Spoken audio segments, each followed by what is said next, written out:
Happy Thursday. Happy Therapy Thursday. How are you? How are you? How are you? Welcome to Transforming Trauma with Dr. Triffy. I am a licensed psychologist in the state of Georgia in these United States. I do my best when I show up on these Thursday evenings to talk about psychological ideas. Sometimes I'm also looking at trending topics. My goal, my intention, my aim is to teach strategies to help us think better so we can feel better and we can do better. Tonight, it is Holy Thursday. If you grew up Catholic like me, you might be finding yourself in a cathedral or a church somewhere. You might be going to wash some feet. So, do you know what Maundy means? Maund, Maundy Thursday? Maundy Thursday. Maundy is the name of the Christian rite of foot washing. Yeah. And traditionally, it happens on Holy Thursday, which is also called Maundy Thursday. It is based, so the word Maundy comes from an English root, but also Latin. So as you track English, Old French, Latin, and it's connected to a word that means mandate. Now, do you remember if you read the stories of the gospel? What was the mandate that Jesus gave that people celebrate on Maundy Thursday? The mandate is this: a new commandment I give unto you, that you love one another as I have loved you. And he symbolized it by washing the feet of his disciples. So, if you're going to church tonight, happy Holy Thursday. If you're not going to church, happy Holy Thursday anyway. Tonight, I want to talk about something that many of us either do this one extreme of like, shh, or we go to the other extreme and we yell about it. We're in the streets with our placards. We're outside of clinics yelling at other people. I want to talk about it because it exists. Mm. My question is, do you think it exists? As I talk about this idea, you tell me if you think it exists. I'm talking tonight about abortion. I'm not talking about abortion from a political standpoint. I am not talking about abortion from a religious standpoint. I'm looking at it from a psychological standpoint. And my goal is to support women who might be experiencing distress as a result of an abortion. Now, y'all, I want you to listen to a story, which is a story from New York Magazine. New York Magazine interviewed many women and they shared the stories of 26 women. I want you to listen to this one. It's from Alex, and she's 24 years old. And she says, I'm pro choice, but for some reason, I still hold a stigma for people who've had multiple abortions. And yet, I've had multiple. The second time, I was ashamed of becoming one of those people, although I knew that thinking like that was wrong. When I was 17, the toughest part was being asked if I wanted to see the ultrasound. That was the first time it was really presented to me. I went on birth control right after, but it gave me mood swings, made me feel terrible. So after a couple of years, I went off it. The second time was harder because I got pregnant with my boyfriend. We'd been using protection. I was in my 20s, more prepared to take responsibility, but he's from a strict Muslim family, and a child would have meant immediate marriage or him going home. My boyfriend couldn't comprehend my shame of having to go through it again. He is used to girls having to hide things. I took the pill overnight, hunched in bed, cramping unbelievably, and he sat up with me all night. Well, I think he fell asleep once, but I woke him up and I went to work the next day. I think a lot of girls in my circle look at each other and think no one else has gone through it. It does affect you. Sometimes you regret, and sometimes you feel good, and sometimes you think the baby would be a year old now. I'm talking about abortion, and I'm talking about something that is called post abortion stress syndrome. Essentially, it's the PTSD of abortion.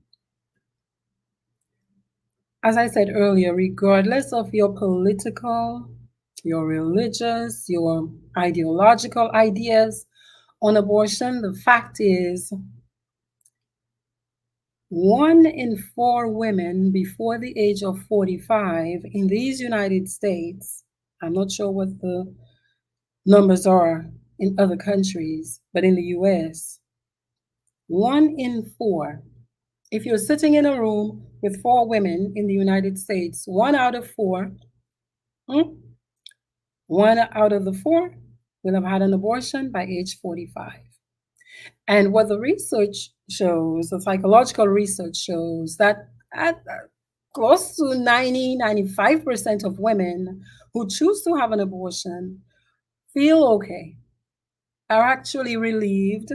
That's their biggest emotion, relief that they made the choice, and that even if they did have trouble coming to the decision, once they made the decision, most women felt relieved. Not everybody feels relieved. So, as I talk tonight, I'm going to do my best and I'm going to ask you to do your best to listen without judgment. Like I said, it's Holy Thursday, but put your religion on the side and put your politics on the side and put your philosophical ideas on the side for a little bit and try to look at this as if you're looking at the 1 woman out of the 4. And that 1 woman out of the 4 is you or somebody you love. Clearly, women have abortions for many reasons. They do not always have abortions because they want to have a good time and a free life. For many women, there is pressure to abort the baby from their significant other who might be married, might be not interested in fathering a child, who might actually pay for it. Yeah. Or from another family member. Many parents will put pressure on their children, on their daughters, to have an abortion. That pregnancy might have been as a result of a traumatic event. A lot of people become pregnant after sexual assault. Yes? The baby might have been conceived in a toxic environment or unsafe environment. There might be financial, economic instability. The mother, the woman, might have medical problems, psychological problems. There might be pressure from career or your career aspirations, school. There are a combination of factors. So it's not as if it's just one thing that puts 1 out of 4 women in the position to complete an abortion. Now imagine, 1 out of 4 completes it, but many people wrestle with the idea and make a decision to not terminate the pregnancy. But we're talking about those who continue with the abortion and who are not like the 95% who feel relief, but who suffer for years and years and years and years to come. What is PASS? Again, PASS is the acronym. It's post abortion stress syndrome. Now, the idea is out there, the label is out there, but this is not an official diagnosis. So if you go to the DSM, it's not going to be in there. It's not a diagnosable condition. No major medical association is going to acknowledge PASS. They haven't yet. Yeah, they have not yet. When I say major medical association, I'm talking about the American Psychiatric Association, the APA, the other APA, which is the American Psychological Association. They say there's no evidence to support that the fact that people who get abortions develop distinct mental health conditions as in past. However, if you've been a therapist long enough, you're going to come across a woman probably who comes in years after suffering still as a result of an abortion. So, like I said, many of the research studies tell you that at least, the higher percentage of women, when you talk to them years later, they are feeling relieved that they completed the choice. But there's a percentage of women who continue to suffer, who develop depression, suicidality, drug abuse, anxiety at significant levels as a result of their distress from completing an abortion. Again, there are many reasons people have abortions. Abortion is legal. This is not a political conversation. It's not a religious conversation. It's a conversation to focus on those women who suffer post-abortion. So let's talk about some of the symptoms. Number one is guilt in that group. Guilt, feelings about having aborted a baby. Yeah. Personal worry that they might have made a mistake, that they might have done something very bad.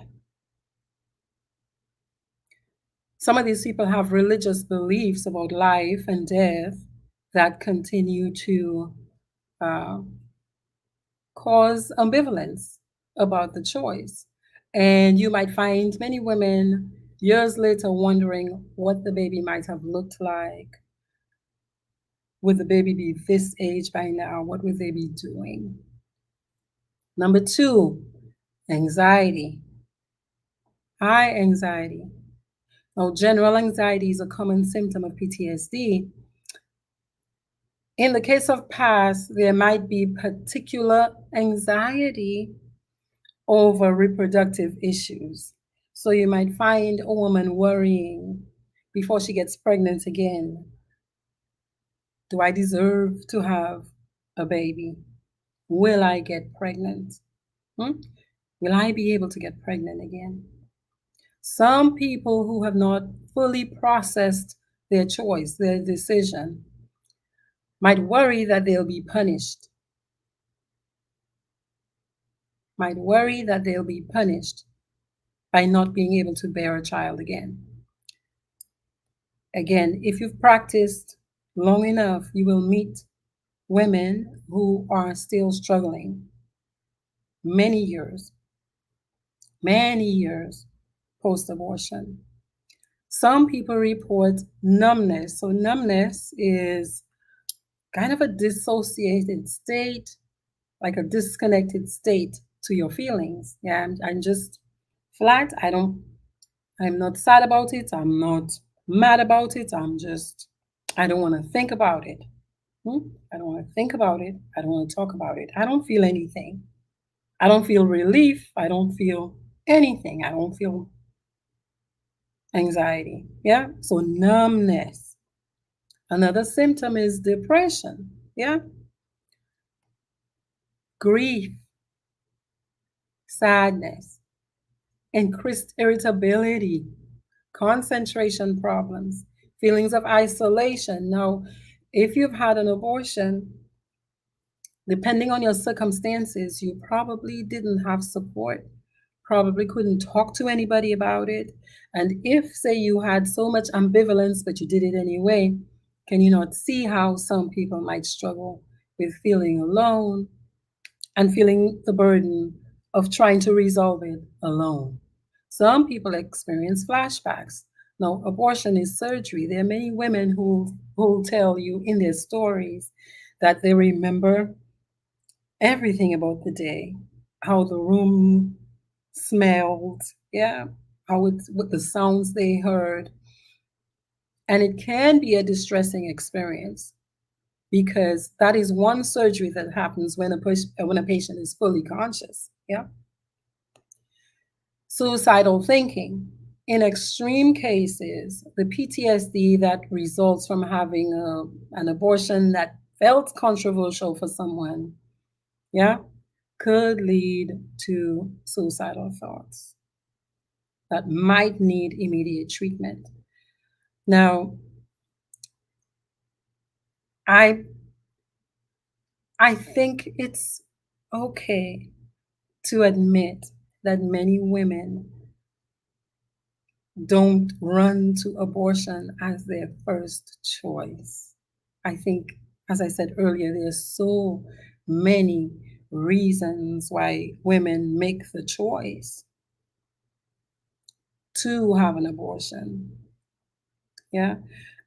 There are some women who experience a loss of self esteem, yeah, or their sense of self takes a hit. So if you're feeling ashamed, if you're feeling guilty, especially regarding what other people think about you or what they say about you, that can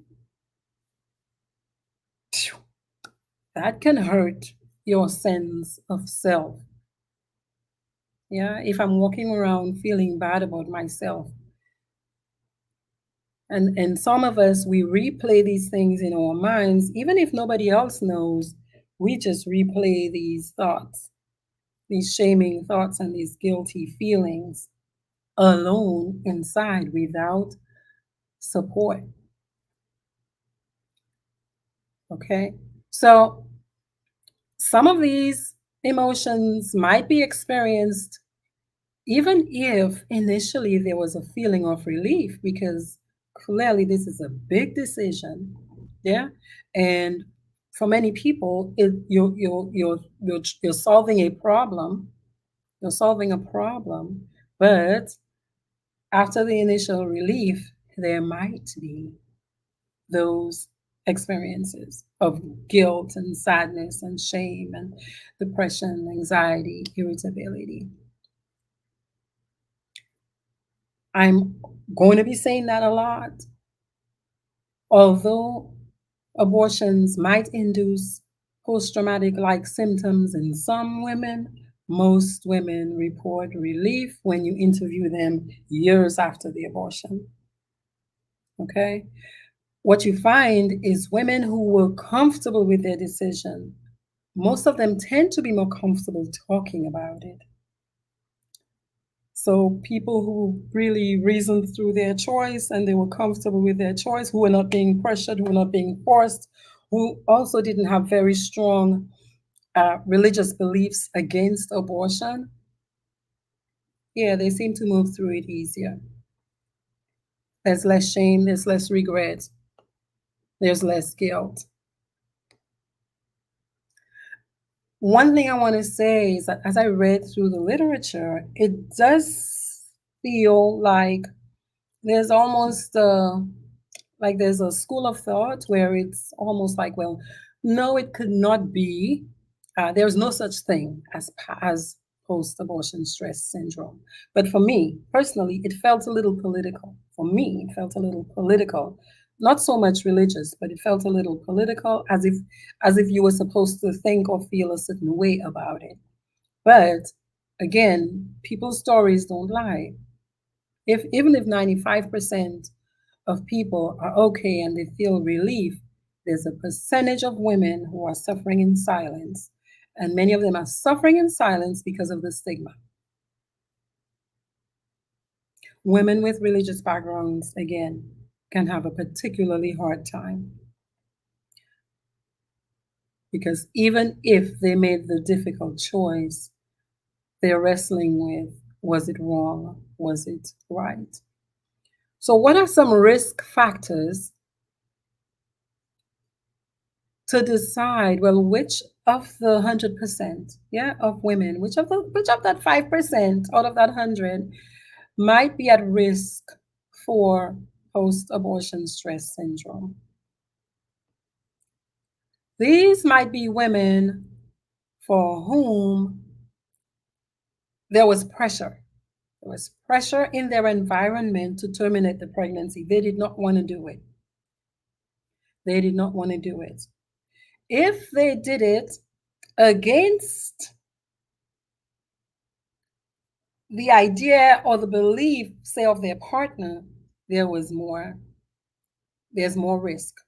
Yeah. So if one person wants to do it, like the husband wants to do it, or the man wants to do it, and the woman didn't want to do it, yeah. If the woman wanted to do it and her partner didn't want to do it, yeah. Family wanted her to keep it, she said no, vice versa. Yeah. If there's a lack of social support, if there's a lack of social support, if that person feels isolated, alone, having to move through that big idea, that big decision alone, that's a risk factor. Personality traits. There are some of us who already have a lower sense of self. There are some of us who already are more pessimistic in our thinking. There are some of us already who think, oh, the worst things happen to me. That person might be more at risk. People who have psychological problems before pregnancy, like if they have already a history of anxiety or a history of depression, yes, they might be at higher risk. If that person is feeling stigmatized, higher risk. If they needed to conceal or hide the fact that they had an abortion and they had to work very hard to do that, yeah, that's a risk factor. If they've been exposed, say they're walking into a clinic and they've been personally exposed to anti abortion, you know what people do, they might be at higher risk. If they didn't learn or they don't have access to strong coping strategies, you might be at higher risk. Again, people who are ambivalent. Ambivalent is, I want to do it. I don't know if I want it. I want to do it. I don't know if I want to do it. And they finally do it. That ambivalence is going to keep showing up again. That's a risk factor. People who've had a prior abortion are at risk. If they were at a later phase in the pregnancy, they're at higher risk. And you can imagine why. You've had more time to connect to the baby. The length of time of wrestling, am I going to keep the baby? Am I not? Yes. Younger people, lower age. Why would that make sense? Well, at a younger age, a younger child might want to keep the baby, but the environmental force around them, parents, family, might be nope. Yeah, so they might have the abortion against their will. So the idea of forced abortion or feeling I just had no choice for a lot of people is a risk factor. We are human beings. Many of us will have those experiences. Like I say, before the age of 45, 1 in 4 women will have had at least one, if not more, abortions. And there are many women. 5% out of millions is many people. Yeah. How do you cope? How do you cope? Well, number one, a strategy to manage any problem, any psychological problem, is talking about it. Talking about it. No, Something like abortion that is so stigmatized and so shrouded in guilt and shame and ambivalence and questioning, many people don't feel safe, don't feel comfortable talking about it. I suggest you go to a licensed mental health professional counselor who you pay to be okay about it and to listen to you come to terms with something that's already happened. It's already happened. So you have to accept it. Acceptance. I should have said that first. Acceptance, number one. It is what it is by then. So the event has already happened. You can't undo it. It has happened already. Yeah. So acceptance and trying your best to work from a place of non-judgment of yourself. You did the best you could. You made the best choice you thought you could in the moment. That's it. It's radical acceptance. And then going now to continue to process that big decision with a professional who is not going to judge you. They're paid to not judge you. Don't go to any therapist now, like I said, a licensed professional who has the training and who's been schooled appropriately in how to listen well and to work with people in a non judgmental manner. You need a compassionate therapist who is unbiased, who's not going to be telling you, why did you do that? You committed a sin. Okay? You need an appropriate therapist to help you move through something so heavy for you. Somebody without a political agenda, somebody without a religious agenda. We have to learn how to keep things separate and focus on the individual person. Yes, we can do that, and professionals know how to do that. The next thing is social support. So, that is one of the strongest healing factors. One of the best ways we heal is in community, is with people who love us, who care about us, who want the best for us, who are going to love us regardless. That's who we need to be around when we're healing. We don't need to be around people who are going to be judging us and telling us, why did you do this? Well, the thing is, it's already done. So if you put the burden on me and ask me, why did I do this? You're adding pain. You're adding pain unnecessarily so. Yeah, if you're coming at me with that kind of judgmental attitude. Yeah.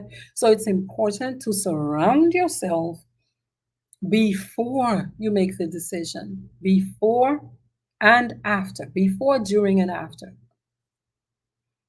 Have a trusted friend. Have a trusted friend or a loved one go with you. Try not to go through heavy things alone. I'm talking to myself as I say that, but heavy situations in life, just call somebody up and ask them to go with you. Yeah. If you don't have anybody in your life, there are ways to reach out for help. There are hotlines. Yeah, in the US, there are. One of them is called Exhale. Another one is called First Candle. Another one is Connect and Breathe. I think I will add that information on my page so people have access to it. Call for help. You do not have to experience that kind of pain alone, because for some people it is very painful. You might get to a point of crisis. There's some people who become suicidal, some people who become so self punitive that they hurt themselves. Self punitive, as in the sense of guilt becomes so overwhelming that they punish themselves. Yes. You might need crisis support. So in the US, we have 988. Look, you can just text, I need help, or call 911, or call 911.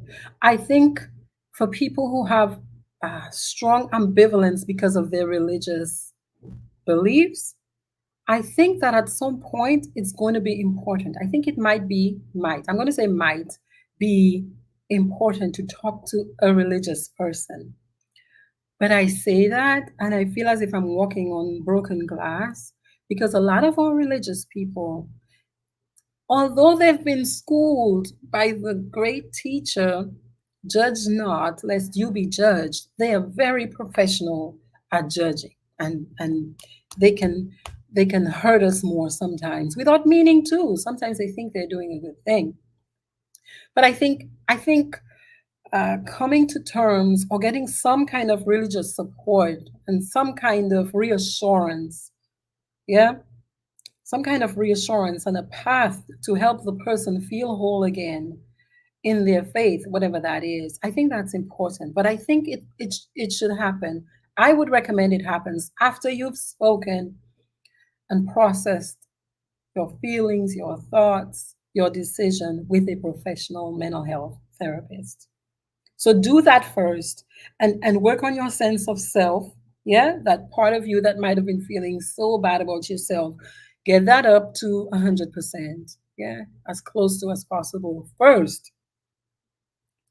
Yeah, get your balance back first before you circle back if your religion or your religious beliefs are so important to you. You have a right to them, and I think you have a right to closing that circle. I think, finding atonement, forgiveness, whatever it is the individual needs to feel whole again. Because a lot of people who do make the decision, again, with such strong religious beliefs, it can feel like a break in your faith. Yeah. And we are body, mind, spirit. I think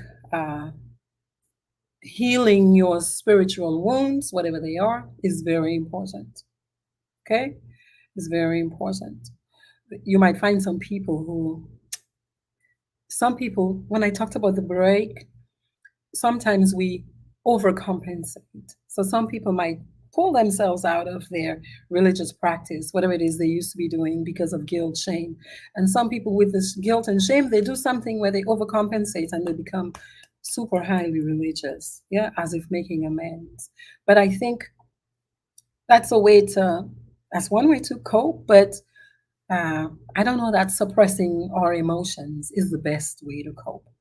Yeah. So my encouragement would be get to a therapist first, work it out there first.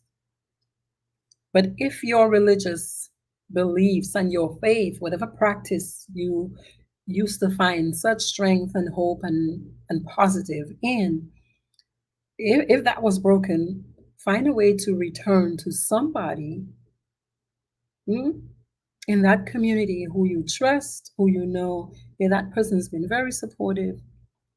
It could be a pastor, it could be a priest, it could be a deacon, it could be a somebody, your youth leader or somebody, some other person in the church who you know for sure that person is, they've got my back, they're going to be supportive.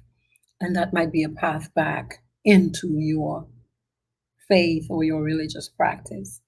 I'm always going to recommend hypnotherapy for something like this. I'm always going to encourage hypnotherapy as a tool, clinical hypnotherapy as a tool to help someone manage that kind of ambivalence and distress.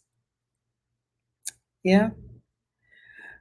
Particularly for women who find themselves in crisis, um, hypnotherapy is a tool that allows us to get quiet, to relax, and to get to a mental state where we become very focused. Yeah, forget about people who tell you that during hypnotherapy you become unconscious. No, the opposite.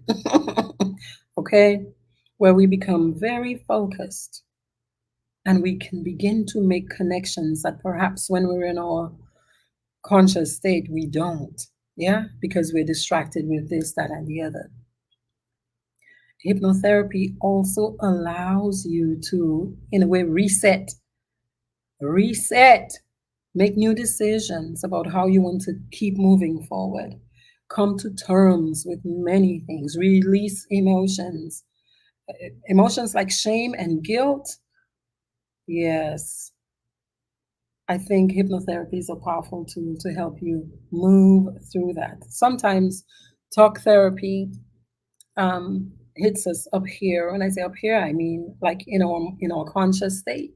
But sometimes you need to go a little deeper, and I think hypnotherapy is a powerful tool that helps you get to that place that you need to get to heal something that might feel so painful and complicated. I think it's complicated.